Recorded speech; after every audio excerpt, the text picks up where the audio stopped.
Welcome back to another episode of Pokemon Knowledge. On today's episode, we're going to do part 2 of the What If series. And if you guys got a chance to watch yesterday's video, you know I put out a video with 4 hypothetical what if situations and how they would affect the Pokemon market. At the end of that video, I asked you guys to comment on that video, give me your own what if situations, and I'm going to try to answer a few of those comments on today's episode. I gotta just first say thank you very much for everyone that did write a comment. You guys had some really awesome comments, some that really made me think, some that really made me laugh. And I'm sure I won't be able to get to all the questions, especially I'm recording this video the night before it gets released. So I'm sure a couple new what ifs are gonna hit that video. And if you guys haven't had a chance, please go check out that video. But we'll start answering these what ifs. And the first question comes from Powerlifting. He said, what if in 1 year from now, the Pokemon company floods the market with product? Yeah, you know what? That's a good chance that will happen. If we do see that happen, it will really depend on what sets they flood the market with. How far back do they go? Do they go all the way back to, the beginning of the Sword and Shield series, or is it going to be a flood of Sword and Shield, Rebel, Clash, Darkness, Ablaze, Vivid Voltage, Battle Styles, Chill and Reigns, and whatever sets we continue to see? Maybe we'll see some of those Eevee Hero sets and whatever specialty sets. Maybe it's just a huge flood of 25th anniversary. Whatever sets they do decide to flood the market with in a year from now, those sets we'll see a drop in price for, or at least a drop in price back to, MSRP. But all the sets that they don't go back far enough in reprint, so if let's just say they stop the line at Chill and Reigns and they don't go past Chill and Reigns and hit any of the earlier sets, we'll see a huge price increase for all the sets that they don't heavily produce in order to flood the market. The next question comes from Gabriel. He said, what if Pokemon cards replace all forms of currency? Well, I'll tell you, if that happens, everyone that listens to this channel, we are now part of the 1%. Move over, Jeff Bezos. Here comes Knowledge cards. But yeah, that would be the what if that happened. The next question comes from Justin Little. He said, what if Charizard wasn't featured in any set going forward for 2 years? If we saw that what if, you'd have a lot of collectors out there who would really start to just focus on the artwork and focus on the cards. And I'm a strong believer that alternative cards does have a strong possibility to be the future leaders for a lot of these sets, especially when it comes to, the collectible or the high dollar value cards. Alternative arts is going to be the way to go. And if you do have a lack of Charizard in sets, that's where I believe people will flock to. And I think we're already starting to see that happen. George asks, what if Pokemon is waiting for the 50th anniversary to re-release all previous booster boxes and packs? Well, you know what that means? That means we made it another 25 years. We made it to the 50-year anniversary. And that would be phenomenal, guys. I think that would be awesome for the hobby. I think that means that everything we've been preaching in these videos, everything we've been doing has paid off in the long term. 50-year growth in this hobby. Who knows? What our collections would look like at that point. Hopefully all of us are still in the hobby, we're still enjoying it, and some of us will start to become real old men. It's not out of the realm of impossible. You look at any of the sports cards market and stuff. Look at the baseball card market. You got original baseball cards like the T206s. Those are out of cigarette packs and stuff like that. Baseball cards have lasted. No reason Pokemon won't last. Pokemon, especially being, the biggest intellectual property out there, and maybe it'll be our kids making these YouTube videos in the future, and our kids watching these videos and talking about the speculation and the hype for all these new sets that we can only imagine. And yeah, that would be that what if. God, I hope so. And one of my main men, Australian Blastoise, asks, what if Wizard of the Coast were given the license to bring out a one-off special Wizard of the Coast set consistent of about 400 cards, all in the original vintage WotC form and containing all the most popular cards from all the series from base to Skyridge, but in new alternative artworks. Special cards in that set could range from Shining to Gold Stars to Crystal cards. Like I said, all cards have new artwork, but staying true to the old WotC presentation. How much hysteria would be around this set? Oh, and I forgot to mention only one print run. But also in another comment, he had also said, what if they brought back the first edition stamp? So we'll try to answer that question in this too. Right now, if that happened, the hysteria would be crazy because you're talking some of the most iconic sets, iconic artwork, all Gen 1 fan favorites, plus with the Gen 2 starters. People would be fighting for this set. It would be absolutely amazing. And then if you're going to take a spin on a lot of these sets that people have been pleading for reprints for, all the Neos and the Gym Heroes and Skyridge and base set. We've already seen that redone, but people have been wanting like Fossil and Jungle and stuff like that. So yeah, the hysteria would be crazy. And if they did end up doing like new artworks for all these, but still staying true, please, let's just pray that they change the Shining Charizard card. Yeah, everyone knows from Neo Genesis the Shining Charizard. Everyone loves that card. I hate that artwork. I feel like you're looking at his butt flying away the whole time. Hopefully if they come and they bring a new Shining Charizard, they could change that artwork just a little bit. But, also you said what if they, in your other comment, you said what would happen if they brought back first edition stamps? First edition stamps would just, drive up the price for like half the product so much.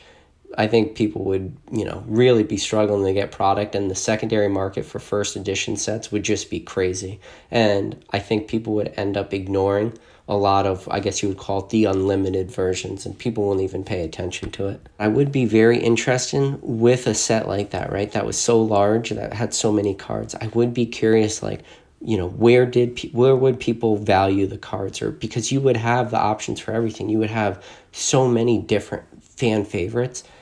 I do want to say that people would end up still flocking to all the Charizards for the set, but I'm curious, like you mentioned, obviously gold stars aren't really in the WotC era, so you would have to go to more of the e-reader stuff, but the crystal cards, where would Crystal Charizard from Skyridge, where would that fall? What would the reverse hollows in a set like that look like that have 400 of the best cards? Even the reverse hollows would be like crazy sought after. There's so many cards to choose from, and especially if they did the alternative artworks, they did it right, and maybe they put some secret rares or, go back and just, dude, great question. And that would be crazy hysteria. I'm already crazy hysterical about this hypothetical. Aaron asks, what if collectibles scammer bought the Pokemon company from Nintendo? You know what, Aaron? You'd probably get it for pretty cheap. 10K, 20K, I don't know, maybe $30,000. He wouldn't even have to sell that many Magic Erase markers in order to get it. Monster Killer asks, what if PSA starts grading all the hundreds of thousands of cards that were in backlogged at the same standards as CGS? I think he means either SGC or CGC maybe in Beckett. Well, if that happened, you're going to start to see 9.5s come from PSA. And that would put PSA 10s at a huge premium from that point going forwards. But there's no way that people would be able to backtrack and start to ignore old PSA 10s. So you would just see a huge crazy run on the market for any old PSA 10s if you saw something like that, because then you would just start to see tons of PSA 9.5s, and that would be the long running what if for that kind of situation.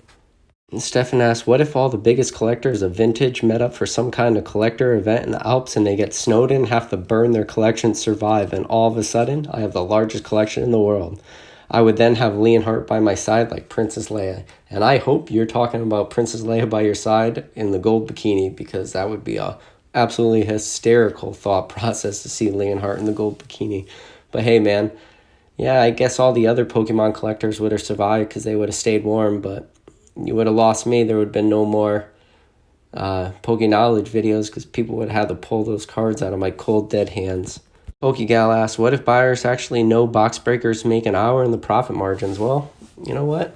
That what if would mean they're subscribing to your channel, Pokegal, because you've been preaching this forever, and I love your content, I love your channel, and if anybody out there is listening, haven't watched any Pokegal's videos, she has some amazing guests on. I definitely recommend checking out her channel. I'm sure she'll put a comment down below, and yeah, check those out. That would be that what if they've actually been listening to you.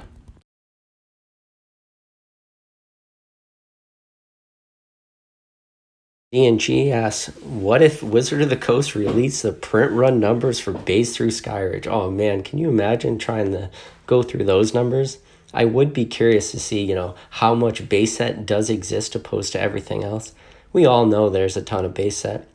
I mean, no one really knows quite like Z and G, like what condition a lot of these base set cards are in. I can only imagine, you know, the amount of just unlimited Charizards, Venusaurs, Blastoids that he's seen come through, you know, US graded gem. And I'm sure if we could pick his brain, we'd probably get a lot of big market indicators for the future on a lot of our cards and know what we should be holding on to and what we should get rid of. But I think, you know, what would happen? People would look at the base set numbers. They would dismiss it, right? They'd be like, yeah, there's a lot of cards, but this was a long time ago. And, you know, a lot of these cards are in played condition. A lot of the collectors buying these cards were all kids. We weren't really like keeping our cards in great condition. If we were, maybe they were just binder set cards, you know, not a lot of gem mint 10s. But for these other sets, I think people would be shocked at how many were actually out there. But then the complete opposite for Skyridge, right? Once they saw what the true print runs were for Skyridge, I think people would be shocked about how little bit of Skyridge was actually produced and how many print runs there actually were, because there was only one. But I would be more interested not just to see the print run numbers, but I would like to see the release numbers, meaning where in the world, like how much different product was released in, say, North America opposed to Europe and stuff like that. Because I don't know why, but I do feel like a lot of the, you know, like Skyridge cards, a lot of those were dumped in Europe and we didn't see as much in North America. So I would be more curious about that, like the numbers, the actual distribution chains for different areas actually worked. But that would be awesome. And I think a lot of people's minds would explode and the hobby would never be the same. It would be changed forever, especially when it comes to vintage. And people would make crazy more methodical decisions, and the conversations and everything that would happen would actually probably end up being really good for the hobby in general, especially when it comes to vintage. Ralph asks, what if Pokemon sold direct to consumers via Amazon or other similar platforms? You know what, Ralph, I'm going to answer your question, but it's going to be an entire video dedicated to just this question, because this is something I've been wanting to touch on for a while.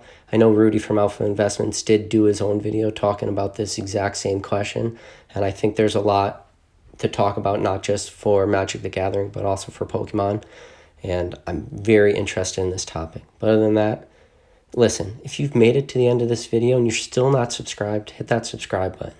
Hit that like button, helps me out a lot. But other than that, I'll catch you guys on the next video.